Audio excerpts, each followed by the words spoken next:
E hoje nós vamos falar aqui sobre curando feridas dos relacionamentos. Pai, mais uma vez fala conosco poderosamente, no nome de Jesus. A questão que eu quero falar hoje, ela é tão importante, tão sensível. Eu peço que você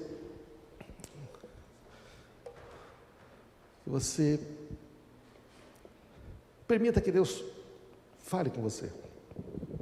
Porque eu vou dizer, feridas é uma coisa que todos nós experimentamos, amém? Mas às vezes nós não queremos mexer. Mas deixa eu te dizer uma coisa, Jesus quando mexe, uma pessoa quando mexe é ruim, mas quando o Senhor mexe, Ele cura, amém? Ele cura.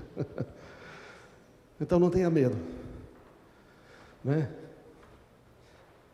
Curando feridas de relacionamentos é quase uma redundância, porque que feridas que não são de relacionamentos? Só aquelas do corpo, mas as do corpo são mais fáceis de cicatrizar, sabe? Para a gente poder entender sobre a questão de feridas e como Jesus pode curar a gente precisa entender uma outra coisa que é crucial, e que às vezes a gente fala muito, mas não entende, que é pecado. Se o seu filho pequeno perguntasse assim: pai, o que é pecado? E aí, o que é pecado? O que você ia falar com ele? Você ia dizer que pecado é mais ou menos isto aqui, por exemplo? É um diabinho, um anjinho, fala na sua cabeça e tudo. Essa é a questão do pecado. O pecado é o quê? Serpente, a maçã.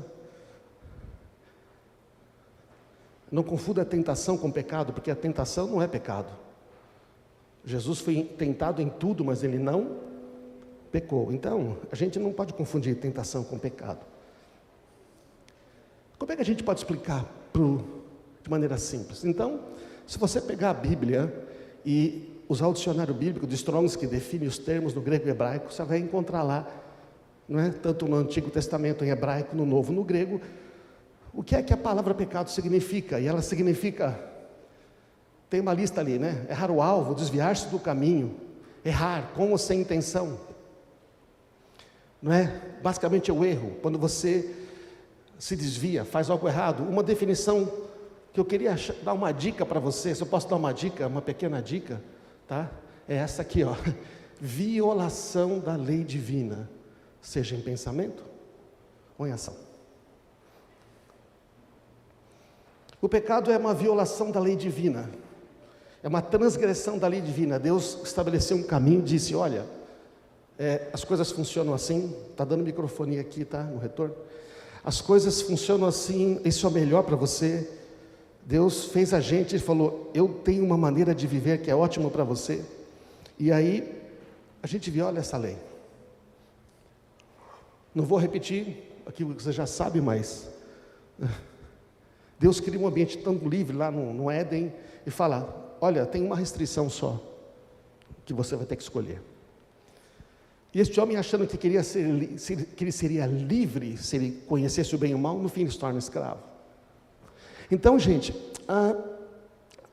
a violação da lei divina. Agora tem uma pergunta aqui, né?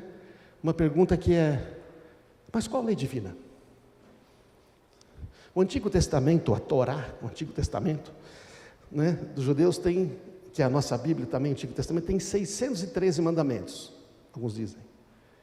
Só 613 mandamentos. Imagina você carregando uma lista de 613 mandamentos, não é? Com o que pode e o que não pode fazer. E você fica: será que pode, será que não pode? A religião é isso. A religião é um peso terrível. Porque você pode, você não pode, e você pode, não pode. E aí, não é? Quando chega na igreja religiosa, um fica vigiando o outro. Você fez, você não fez, aquele fez. E fica todo mundo falando mal um do outro. Isso não é igreja, viu, gente? Mas lá no Antigo Testamento, Jesus tem ali os fariseus que estão com ele, e os caras se gabam de cumprir a lei. E a Bíblia diz que se você tropeçar num mandamento, você tropeça em todos. Então, qual lei divina? E aí o que acontece, né? Jesus, qual é a lei mais importante?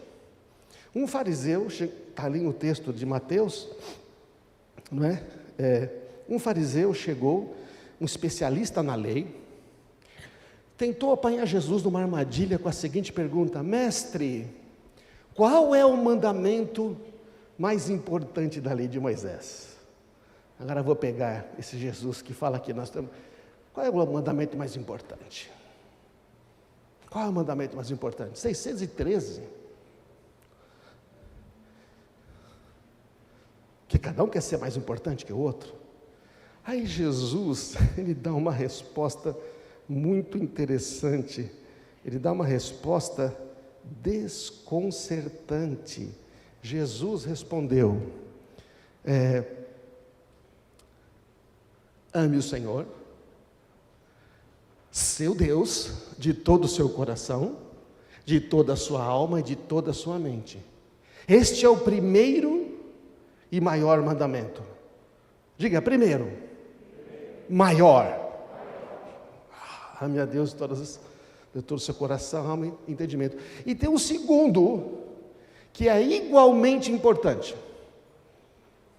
Tem um segundo que é igual ao primeiro.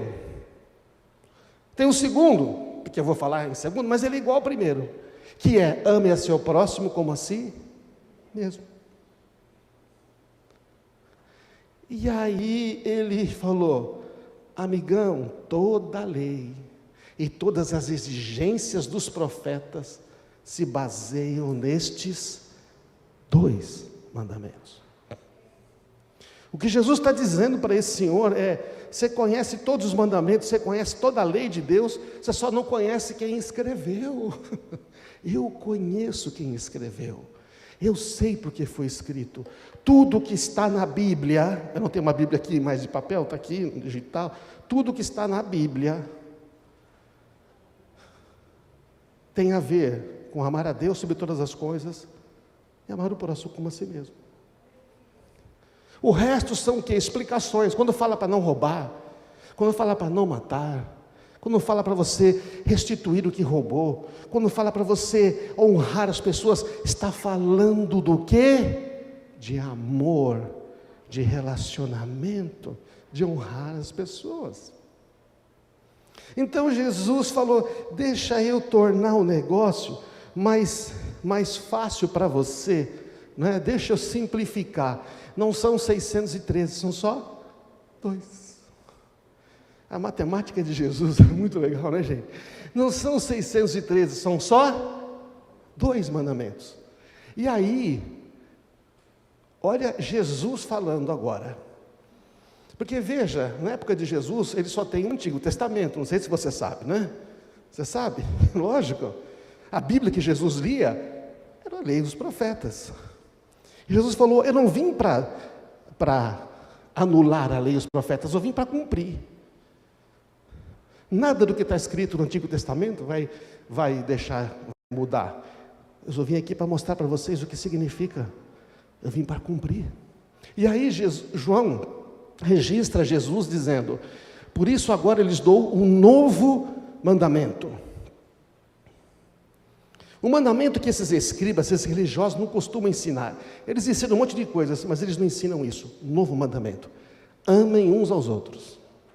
Assim como eu os amei, vocês devem amar uns aos outros. Amar do jeito que Jesus ama. Olha que Jesus disse, gente: seu amor uns pelos outros provará ao mundo que vocês são meus discípulos. É tão interessante que tem tanta gente que é cristão, que quer mostrar que é discípulo de Jesus, que quer mostrar que é o cara que conhece e vive criticando, vive falando mal dos outros, vive confessando o pecado dos outros.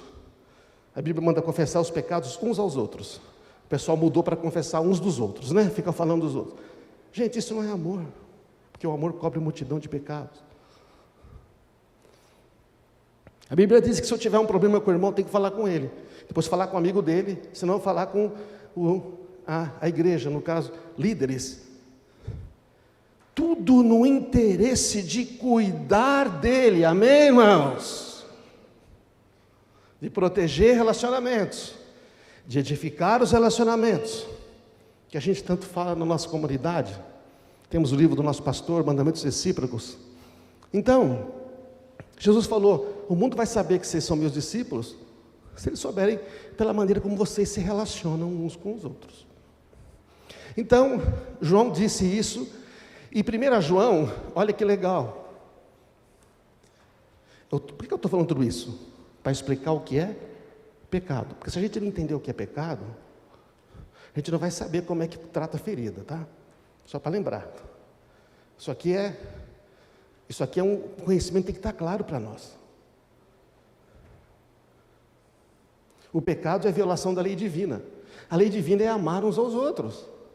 Olha o que João diz, o mesmo apóstolo agora na carta dele: se alguém afirma amo a Deus, mas odeia seu irmão, o que ele é? Mentiroso. Pois se não amarmos o nosso irmão a quem vemos, como amaremos a Deus a quem não vemos? Olha que legal esse final. Ele nos deu este mandamento: quem ama a Deus, ama também os seus irmãos. Vamos repetir então, na nossa aula de matemática, estamos vendo aqui, começamos com 613, estamos 2, e agora, ele nos deu este mandamento: quem ama a Deus, ame também seus irmãos.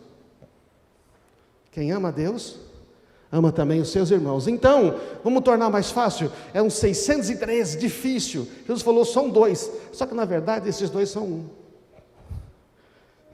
Porque os 2 é a mesma coisa. Jesus falou, tem um e tem o outro que é tão importante quanto o primeiro. Porque na verdade, um não existe sem o outro, estão entendendo, gente? Não dá para amar a Deus e não amar as pessoas. E não dá para amar as pessoas de verdade, sem amar a Deus. Esse mundo diz que ama as pessoas, mas até quando são úteis. Amo você, Newton, até enquanto você concorda comigo, quando você é um cara que gosta de mim, não é? Quando eu consigo vantagens dos nossos negócios, ou então quando você é um cara bacana, mas não, você fala uma coisa que eu preciso ouvir, mas que eu não gosto, aí eu já não amo mais você. Então realmente eu não conheço a Deus. Amém, irmãos? É isso que a Bíblia está dizendo. Então, vamos juntar tudo. Pecado. Você lembra de fração? Não. Nossa, que matéria horrível, né? Fazer simplificação de fração. Corta, e corta tudo e ainda dá zero. Bom, vamos simplificar. Pecado é violação da lei divina, seja em pensamento ou em ação. Mas 613 mandamentos? Tá. Vamos simplificar? Pecado é não amar a Deus e não amar ao próximo, seja em pensamento ou em ação. Aí, usando o exemplo do Newton que está aqui na frente, peguei você hoje. Nem todo mundo reconhece de máscara, né? Da terceira fileira já, né? As coisas ficam menores depois de uma certa idade, né, irmãos? Então, mas assim, aí ele fala, mas eu sou uma pessoa educada, e aí eu dou uma afastada nele, falo que está tudo bem, não tem nenhum problema, mas no meu coração, no meu pensamento, eu já cortei ele, amém? Pecado não é só o que você pratica, né? É o que conduz suas ações. Então, pecado, simplificando, é não amar a Deus, não amar ao próximo, seja em pensamento ou em ação. E simplificando, por final, é pecado, é não amar ao próximo como Jesus me ama, seja em pensamento ou em ação. Será que a gente pode dizer isso? Pecado é não amar ao próximo como Jesus me ama. Ficou mais fácil explicar, não ficou, gente? Seja em pensamento, seja em ação. O grande problema do mundo é o pecado, porque é a falta de amor, é as pessoas feridas. Quando você conhece Jesus, as coisas mudam. A igreja tem que ajudar os pobres, os necessitados, sem dúvida, tem que orar, fazer tudo, mas se a gente não levar Cristo às pessoas, elas nunca serão transformadas. Por isso que Jesus falou, novo mandamento vos dou, que vos ameis uns aos outros como eu vos amei. Então, gente, para Deus pecado tem a ver com quebra de relacionamentos. Começa a ler a Bíblia e você vai ver que a grande questão de Deus, a grande ira de Deus, está quando as pessoas fazem o que querem e começam a prejudicar a uns para favorecer a outros, ou quando eles oprimem as pessoas em favor de si mesmos. Deus odeia quando nós levamos vantagem em cima de outras pessoas. Toda vez que você, para se dar bem, prejudica alguém, isso para Deus é negócio que não passa, porque isso é a essência do pecado. Está dando para entender, irmãos? Mas aí a religião quer transformar numa lista. E aí você fala, bom, dos 613 eu já estou cumprindo 512, sou melhor que você, porque só cumpre 285. Isso é uma hipocrisia. A questão é, o que está por detrás? Você se importa? Ama realmente? Por que você não sente a dor? Por que para você tudo bem? Sabe, irmãos, a pessoa conta uma situação miserável para a gente, uma dor, a gente fala, Deus está no controle. Deus é soberano. Deus é soberano, está no controle. Mas é mais fácil dizer que Deus é soberano, está no controle, quando comigo está tudo bem, ninguém morreu na minha família, e eu estou de barriga cheia, certo ou não? Estou empregado. Onde está a compaixão? Amém, irmãos? Nós cristãos somos chamados para sentir a dor do próximo. E você tem que fazer tudo, você faz o que está ao seu alcance, mas quando você ora, e quando você mobiliza outras pessoas, Deus se move, amém? A gente vê isso acontecer na nossa comunidade. Então a desconexão, o rancor, falta de perdão, amargura, ressentimento, ódio, rejeição, frieza, indiferença, isso são os melhores qualificadores para pecado que se tem. Isso em relação a Deus, em relação ao próximo, porque estão conectados. Estão compreendendo, gente? Está claro? Por isso, olha só que tremendo esse texto, 1 João 3,16. Agora que a gente entende o que é o pecado, a gente sabe que, entende como que as feridas funcionam. As feridas se dão por problemas de relacionamentos. E para que a gente possa lidar com isso, nós temos que conhecer alguém. Olha aqui, 1 João 3. Vejam como é grande o amor do Pai por nós, pois Ele nos chama de filhos, o que de fato somos. A primeira coisa é que nós temos que ter a experiência de ser filhos. Enquanto você não tem a convicção que você é filho de Deus, que é filha de Deus, que tem o Espírito Santo, e que Ele nunca vai te abandonar, enquanto isto não acontecer com você, o resto fica bloqueado na sua vida, você não cresce. Nós já falamos em outras mensagens, né? Você não amadurece, você fica sempre naquele negócio patinando. Primeiro tem que saber que você não é mais órfão, você tem um pai. Jesus pagou o preço. Só se você quiser continuar órfão. Nós somos de fato filhos de Deus. E vocês sabem que Ele veio para tirar nossos pecados, e nele não há pecado. Opa, segunda verdade, Jesus não só nos torna filhos, mas Ele tira a nossa escravidão ao pecado. A gente não é mais dominado por uma antiga maneira de viver egoísta, centralizada em nós mesmos, que sempre feriu os outros. Não somos mais escravos do pecado. Eis o Cordeiro de Deus que tira o pecado do mundo. Para nós, os de nós que fomos católicos no último tempo, que nem eu fui, a gente repetia muito isso, né? E nunca entendia o que era. É simples. Se Ele é o Cordeiro que tira o pecado pode ficar? Não, a menos que você não deixe Ele tirar. Você fala, não, estou bem assim, estou bem. Ele fala, você não está bem. Se o Filho vos libertar, vocês verdadeiramente serão livres. Então a libertação que nós precisamos é do pecado, dessa escravidão ao pecado, dessa maneira de viver egoísta, porque isso nasce com a gente, se instalou na nossa natureza, mas Cristo morreu e tornou a viver para ser Senhor, para nos livrar disto, nos dar a alegria de uma vida abundante. Então, continuando, quem permanece nele não continua a pecar. Quem permanece nele não continua a pecar. Olha que coisa tremenda. Quem permanece nele, ou seja, lembra da videira? Eu sou a videira, vocês são os ramos. Quem permanece em mim, eu nele, esse dá muito fruto. Está conectado com Jesus, a vida está fluindo. E ele tira o pecado. Não é possível permanecer pecado ali dentro. Mas quem continua a pecar não o conhece. Não entende quem ele é.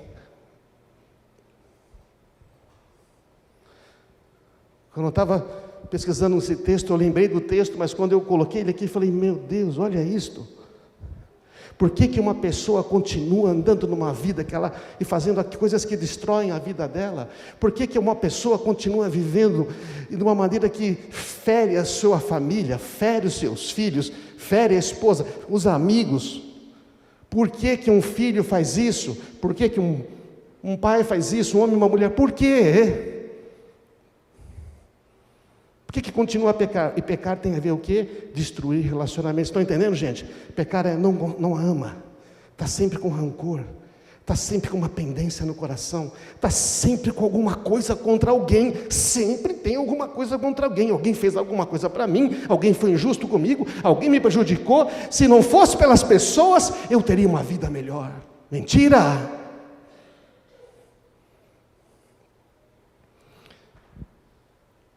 Quem continua a pecar não conhece, não entende quem Ele é. Jesus é o Filho de Deus que tomou o nosso lugar para que nós fôssemos livres, para a gente ter uma vida diferente. Amém, irmãos? Porque a questão do pecado tem a ver com os relacionamentos. Quando verdadeiramente conhecemos quem Ele é, o que acontece? Nós deixamos de viver no pecado. E para continuar a aula de matemática aqui, deixar de viver no pecado é igual a quê? Nós deixamos de viver no pecado, ou seja, é igual a amamos como Jesus nos amou. Amamos da mesma forma que Jesus nos amou. Que forma que é essa? A forma que Jesus nos amou, eu não tenho tempo para ler todos os textos para você hoje aqui, mas lembrando 1 Coríntios 13, né? A forma que Ele nos amou sem interesse, não buscando o próprio interesse, porque o amor não busca seu interesse, não se porta de maneira inconveniente, não pensa o mal, não julga o outro, não é rancoroso, não é orgulhoso, não fica ressentido, não guarda mágoa, não fica sempre trazendo as coisas erradas e lembrando, você fez isso, você fez aquilo. O amor não cria relacionamento visando um interesse próprio.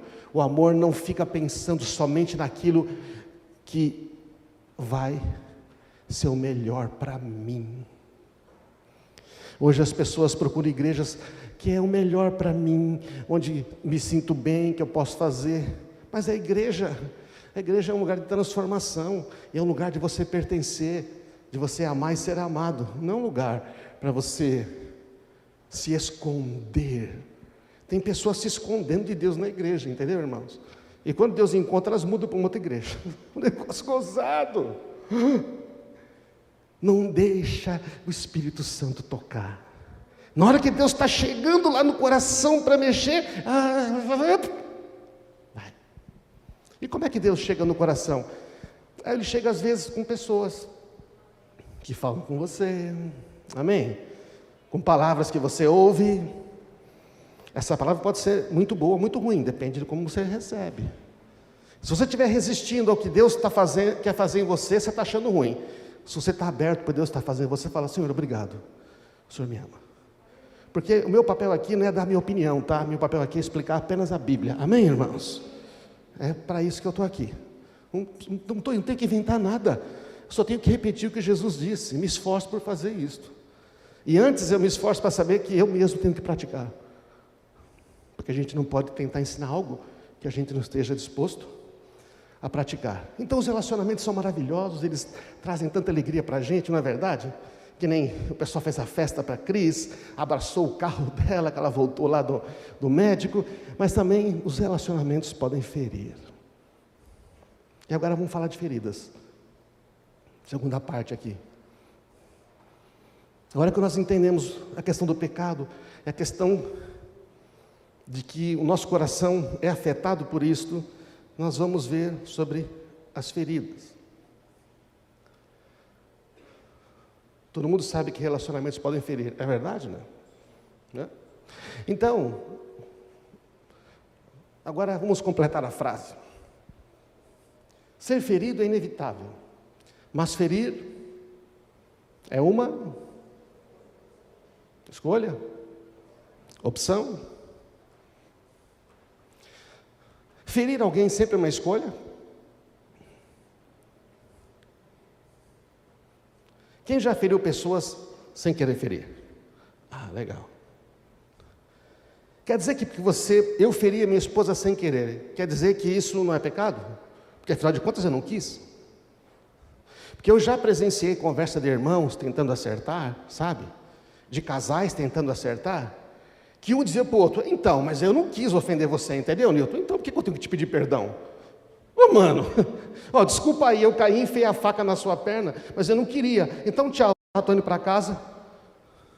Não, eu vou pegar ele, cuidar dele, pagar o hospital, deu para entender? Não, eu não quis, mas eu fiz, ué. As pessoas acham os relacionamentos, como não teve a intenção, está tudo bem. Gente, isso não é cristianismo. Então, sabe, eu completaria a frase assim: ser ferido é inevitável, mas ferir é uma escolha ou uma reação. Ou uma reação. Às vezes, você fere. Alguma coisa dentro de nós,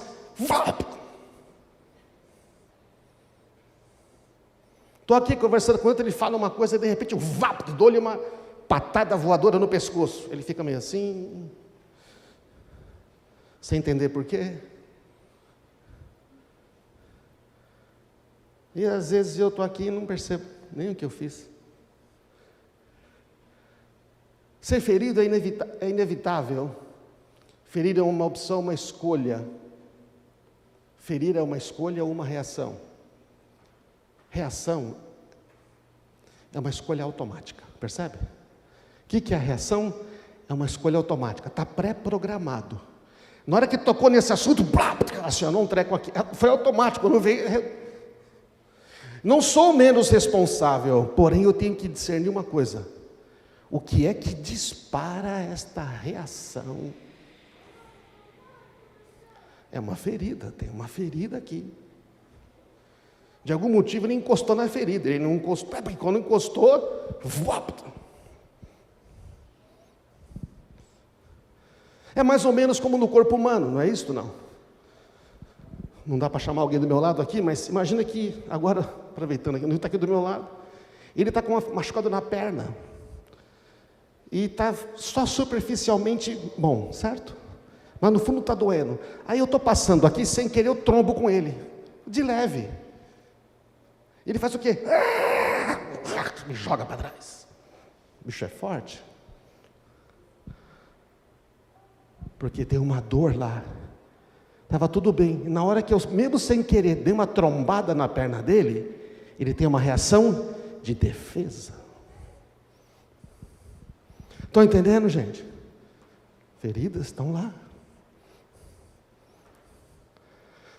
Então, ser ferido é inevitável. É impossível a gente não querer. Pessoas que não querem se ferir, então elas tentam se isolar de tudo, mas isso não existe.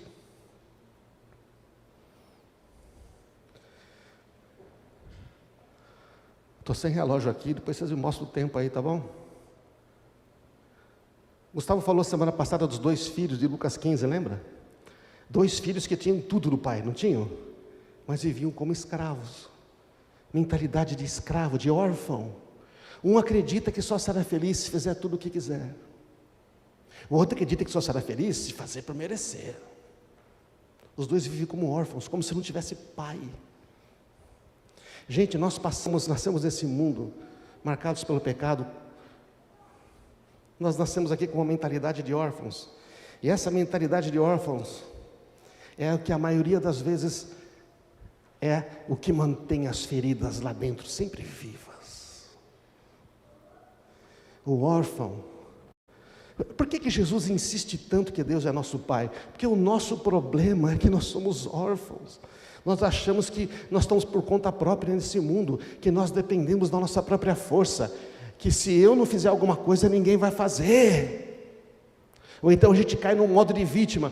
Eu sou uma vítima, um miserável. Se ninguém fizer alguma coisa por mim, nada vai acontecer. Nenhuma coisa e nem outra. Você é filho amado de Deus, herdeiro de todas as promessas. E Deus pode fazer tudo e mudar tudo.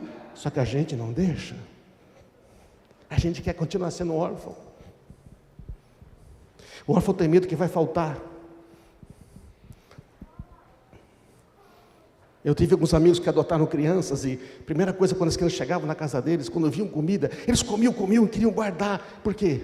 Porque vai faltar, amanhã vão tirar de mim.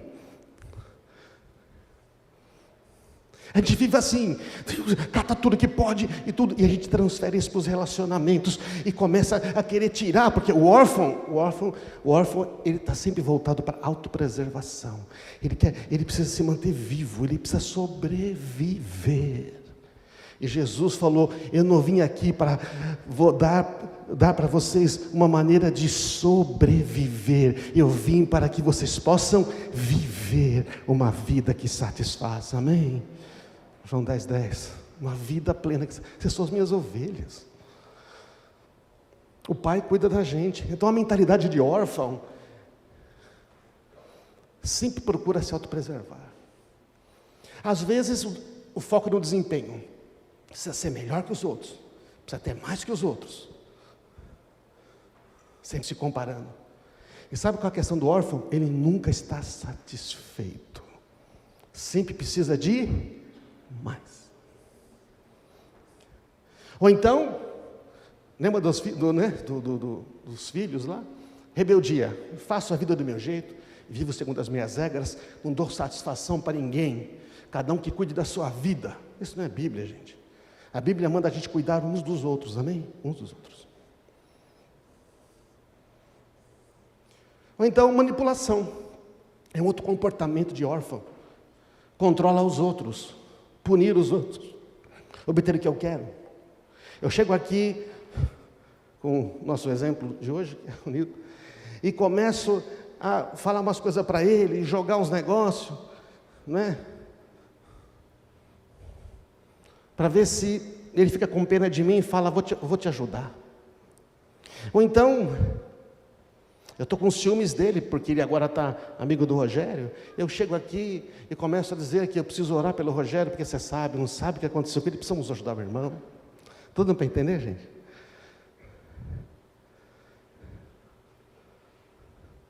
Quando nós não temos a experiência de Deus como um pai, nós vivemos uma mentalidade de orfandade, a gente tenta manipular as coisas. E às vezes fazemos sem perceber.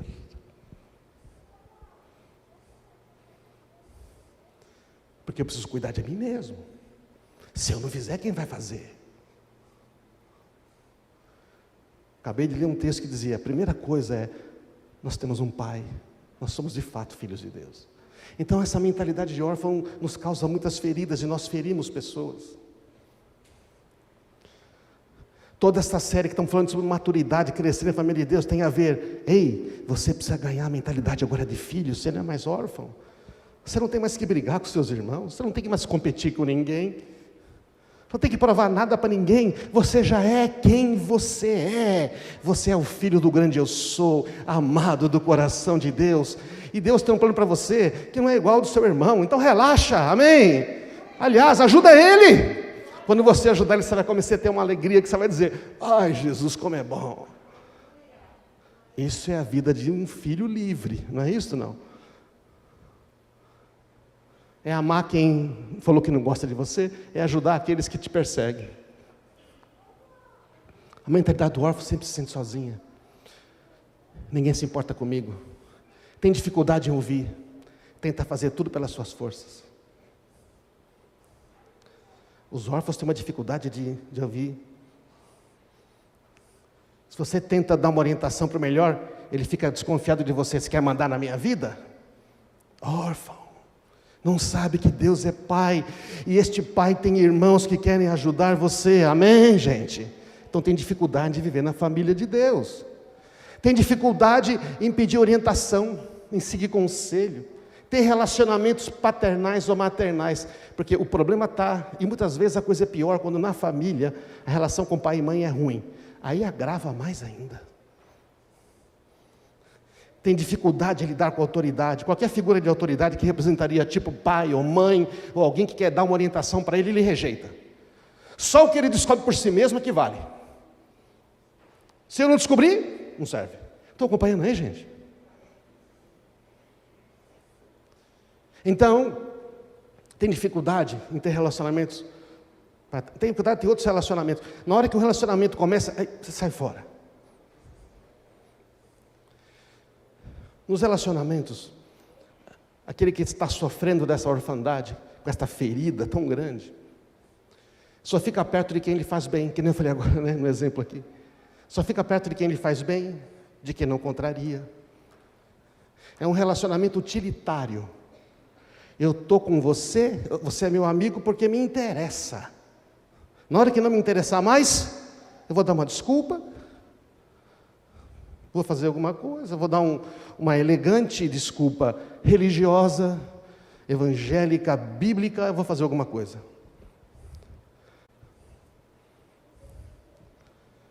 Porque a outra opção seria a gente tratar isso, certo ou não? Aí eu teria que expor o meu coração.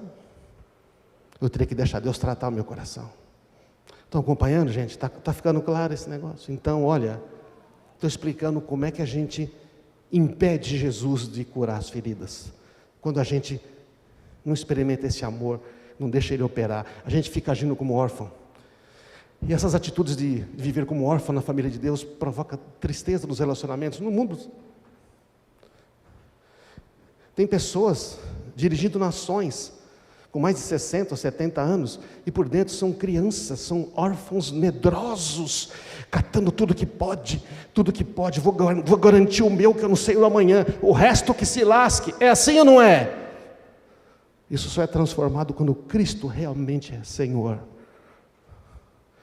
Quando aqui dentro reina a paz de saber que você é filho, e que nada vai separar você do amor do Pai, e que nada vai faltar, e que nada acontece sem que Ele saiba, e que Ele tem direção, é só perguntar. Não existe problema, pressão, dificuldade, para a qual Deus já não tenha dado uma saída antecipada para os seus filhos. Amém?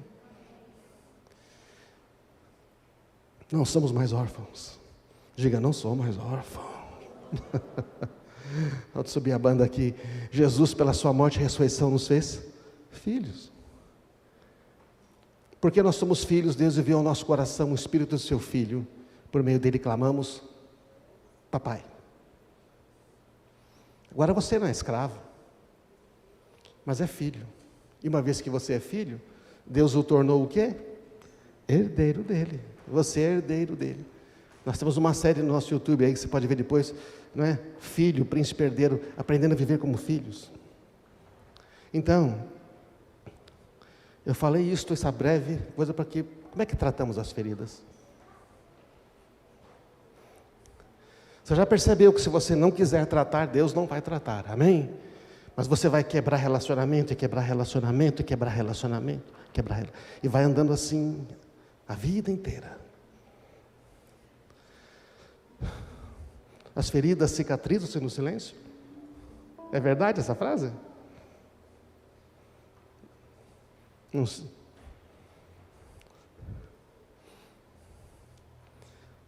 Eu não vou reclamar de nada, vou ficar quieto até passar. Só que não passa. Essa ferida continua fazendo você reagir, e reagir, e reagir.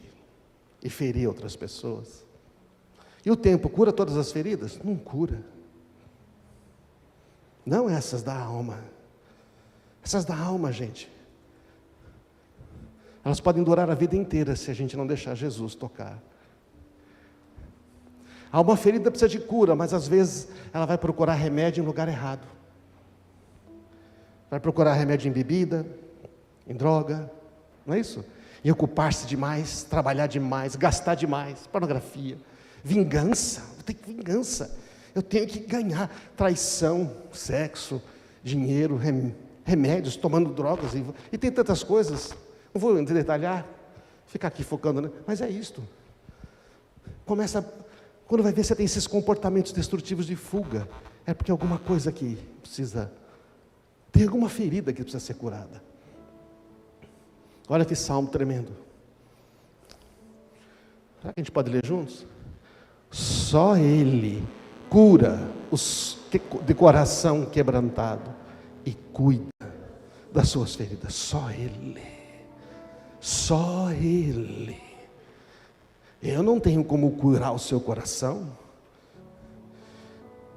Fazer terapia ajuda, conversar, mas só Ele cura. Se você permitir, Jesus pode curar completamente. Isaías 61, olha que arrepiante. Ele me enviou para consolar os de coração quebrantado. Quebrantado aqui é quebrado, destruído, amassado, arrebentado. Ele me enviou para curar os de coração quebrantado. Para proclamar que os cativos serão soltos e os prisioneiros dentro de si mesmo, serão libertos. Não só os prisioneiros físicos. Ele me enviou para dizer aos que choram que é chegado o tempo do favor, da graça do Senhor. Por que Ele vai me curar? Só por uma razão: Ele te ama. Mas tudo que eu fiz, pois é, Ele te ama. É que eu não mereço, eu mereço ser punido. É religioso, a religião diz que merece ser punido. A graça diz: você merece ser perdoado, transformado em filho. Amém? É Deus que tanto amou o mundo. Ele dará uma bela coroa em vez de cinzas, uma alegre bênção, em vez de lamento, louvores festivos, em vez de desespero. Não é bom deixar Jesus fazer isso? Mas a gente não consegue. Eu não sei, você vai num médico, ele faz um diagnóstico. Você precisa ser humilde para fazer o quê? Fazer o tratamento, não é verdade? Você precisa dizer, para você ir no médico, tem que reconhecer que tem alguma coisa errada. Enquanto você acha que não tem nada errado, você não vai no médico, fica lá, tigrão. Até que tem que ir para o pronto-socorro. Tigrão, não tenho nada. Até que uma hora você fala: eu tenho um problema. O senhor vai tomar remédio?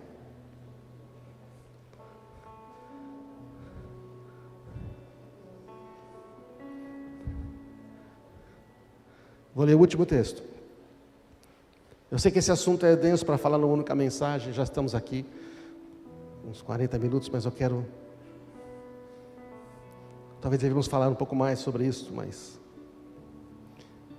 Curar feridas envolve Jesus, mas também envolve outras pessoas, sabia disso?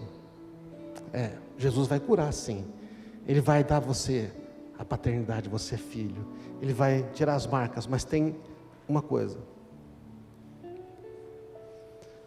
Quando você vive na família de Deus, você continua tendo relacionamentos, continua lidando com as pessoas, com a sua família também, não é verdade? E vai ter feridas de novo. Aí Jesus falou: quando vocês se ferirem, ajudem uns aos outros, conversem uns com os outros, perdoem uns aos outros, não guardem rancor, não vá embora, não muda, não saia, acerte. Se você não consegue sozinho, pede a ajuda de um amigo mais maduro, mas acerte.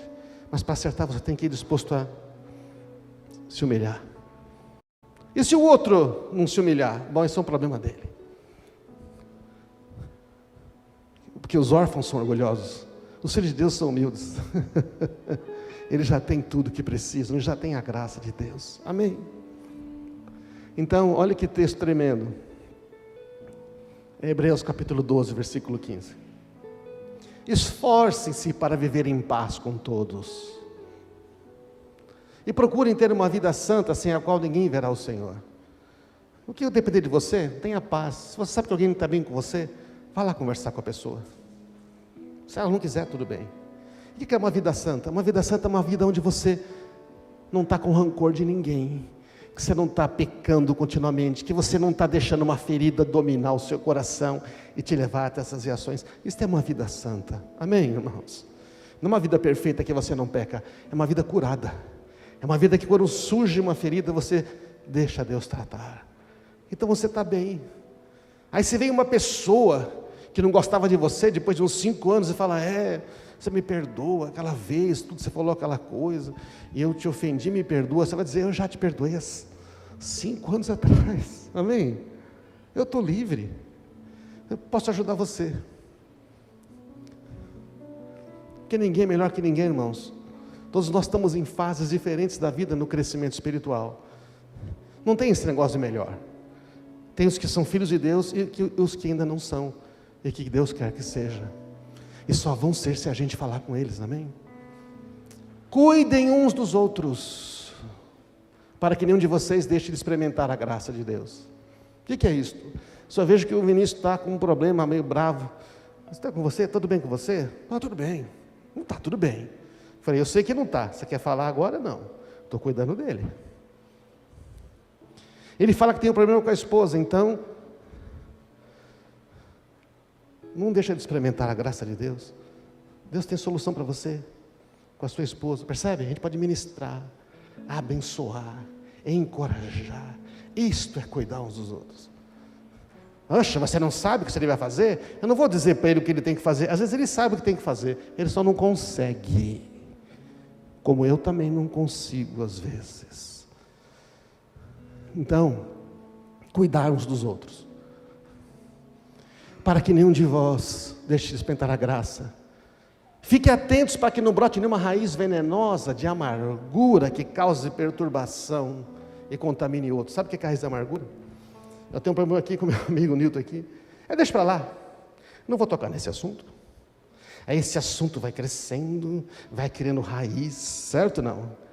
E sabe qual é o fruto que ele vai dar? Veneno, morte, rancor, vai crescendo. Quanto mais tempo você deixa, pior fica. Uma ofensa, quanto mais tempo você deixa, mais ela é venenosa, e ela vai endurecer o coração. E daqui a pouco eu estou amargo, eu estou falando para todo mundo, eu estou falando dele para o A, estou falando dele para B, estou falando dele para C, mas eu nunca falo com ele, eu nunca falo com Deus, porque se eu ouvisse a Deus, eu já tinha resolvido, certo ou não? Teria dito, eu tenho um jeito de você acertar, perdoar. Agora a Bíblia diz que cuide para que não bote nenhuma raiz venenosa. Se o bispo que está ali perceber que eu estou ficando amargurado, a Bíblia diz que ele tem que falar comigo. Ah, mas eu não vou mexer nisso, eu sei que ele está com um problema lá com o Nilton, é isto? Isto aí não é ser cristão. Ser cristão é se importar. Eu estou com dor. Ele teria que ver e falar, você está chateado com ele? Não, não estou. Não estou, por que acha que eu estou só chateado? Na hora que eu falei assim, ele fala, bom, você acabou de dizer que está, né? Isso é cuidar uns dos outros, amém, irmão? Vigiem, para que ninguém seja imoral, profano como Esaú. Sabe quem foi Esaú, irmão de Jacó? É um cara que jogou cansado do campo, e Jacó fez é um cara que nos tratava com a família, não dava muito respeito aos pais e à mãe também. O Esaú era meio assim. O Jacó falou, se você me passar o direito de ser filho primogênito, te dou aqui esse prato de lentilhas que eu acabei de fazer tudo. Ah, tá bom, que vai me servir disto. Esaú menosprezou o quê? Ser filho. Ser filho. Esaú menosprezou ser filho, o primeiro. E nós somos filhos amados de Deus. Esaú desprezou o pai. Você está entendendo? Esaú desprezou o pai. Isso para mim não vale nada. E tudo que o pai queria é que esse filho continuasse. Não é verdade, não? recebesse a herança dele. Por isso, ele foi profano. Ele trocou o privilégio de ser filho por um prazer momentâneo. Está dizendo, olha, se você vê alguém, vigia. Se você vê alguém que está indo por esse caminho, fale com ele. Porque tem um problema. Presta atenção, esse é o final da mensagem. Se você insistir em não deixar Deus tocar e curar as feridas, como vocês sabem, quando ele quis a bênção do Pai, foi rejeitado. Era tarde demais para que houvesse arrependimento. Se você demorar muito para tratar, pode chegar um momento que você não consegue nem se arrepender mais. Amém? Ser ferido é inevitável. Ficar magoado é uma escolha, sempre será, para os filhos de Deus. Trate o problema, não os sintomas. Arrependa-se, não deixe criar amargura. Esforce para ter paz com todos e vamos amar os irmãos. Vamos ficar de pé, irmãos.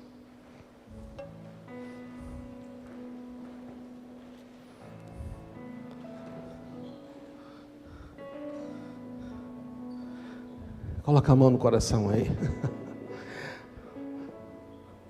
Pede para o Espírito Santo sondar. Fala, Senhor, faz uma sondagem aqui. Faz um scanner mais profundo do que uma ressonância magnética. Faz um scanner na minha alma e mostra se tem feridas que eu não estou deixando tratar, que estão me deixando amargo, que estão me fazendo reagir de maneira que não devia. Eu quero deixar isto, eu quero resolver isto. A partir de hoje, eu quero me arrepender de verdade. Não quero viver como um órfão. Não quero viver desesperado. Não quero viver sempre sentindo só. Eu quero viver como filho amado. Pai amado, fala com cada um de nós agora.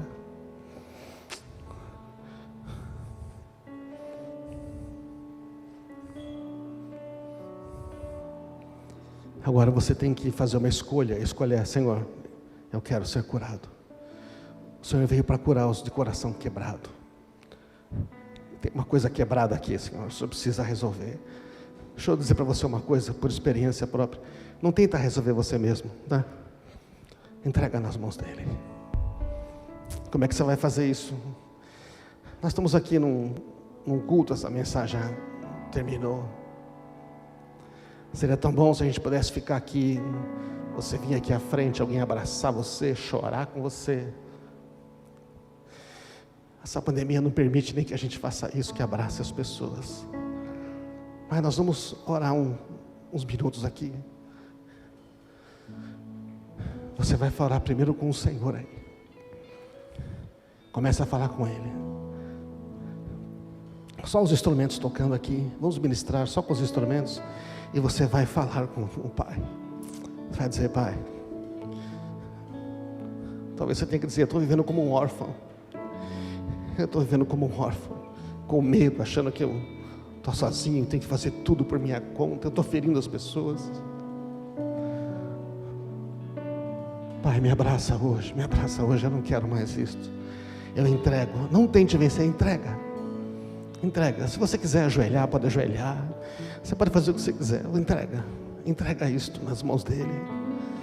Deixa a cura operar agora. Deixa Deus operar a cura. Você é livre. Você é livre. E vou dizer, essa mensagem não é para condenar ninguém. Você sabe, você já percebeu. Essa mensagem é para dizer para você, Deus se importa tanto. Deus se importa tanto. Se você não crê que você é filho, basta dizer, Pai, entrego a minha vida hoje. Reconheço que Jesus morreu por mim. Se você não tem convicção de ser filho, aí do seu lugar mesmo, na sua casa, só levanta a sua mão dizendo assim, Pai, eu sou uma pessoa que tem vivido sem ser teu filho. Levanta a sua mão, vou orar com você agora. Diga, Pai, diga apenas assim, Pai, hoje eu quero deixar de ser órfão, quero ser teu filho. Reconheço que Jesus morreu na cruz por mim, que ressuscitou e me deu uma vida nova. Escreve meu nome hoje no teu livro da vida. A partir de hoje, 20 de junho de 2021, sou teu filho, sou tua filha. Nunca mais vou pensar diferente. Pai, faz isso no coração desses que estão entregando a sua vida totalmente a Ti nesse momento. Oh, em nome de Jesus, amém. Receba essa paz. E agora vamos orar com você. Você que reconheceu que tem uma ferida aí, não se desespere, tá? Deixa o Senhor tocar. Entrega para Ele, fala: Pai, eu entrego nas Tuas mãos. Só Ele cura os quebrantados de coração, só Ele cura.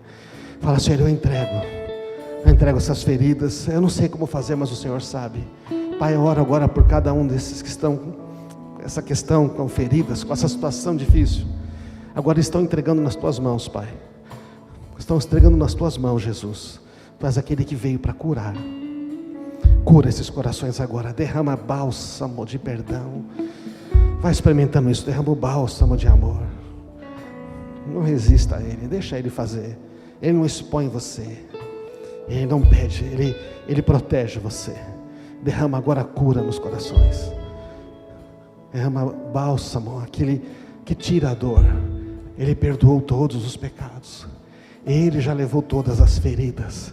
Ele já levou todas as dores. Entrega a dor. E você vai perceber que a pessoa que você não conseguia perdoar, você vai conseguir perdoar por causa da graça dele. Agora Deus está ministrando a você poder para perdoar pessoas que te feriram. Pessoas que te feriram muito, continuam te ferindo. E o Senhor está dizendo: eu vou te dar graça agora para perdoar essas pessoas. Eu vou te dar graça para você se relacionar com elas de uma maneira diferente. Você quer isso? Estenda suas mãos para receber. Faça esse simples ato, só de estender a mão. É bom a gente fazer atos com o nosso corpo, né?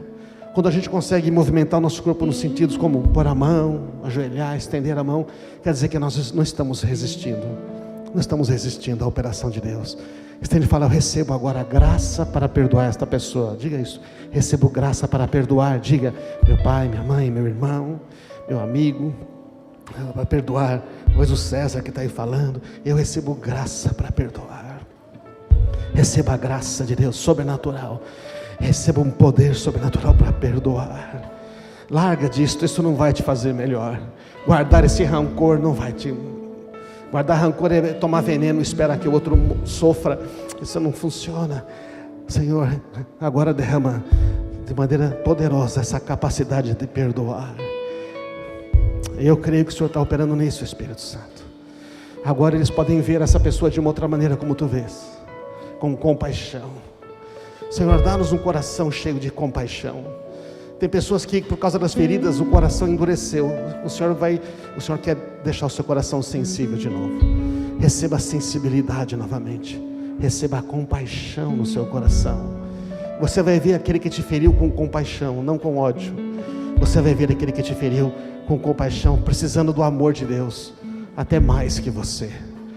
Em nome de Jesus, Pai, obrigado por essa transformação. Obrigado pela Tua paz, pela Tua presença. Vamos cantar. Recebi um novo coração do Pai, coração regenerado, coração transformado, coração que é inspirado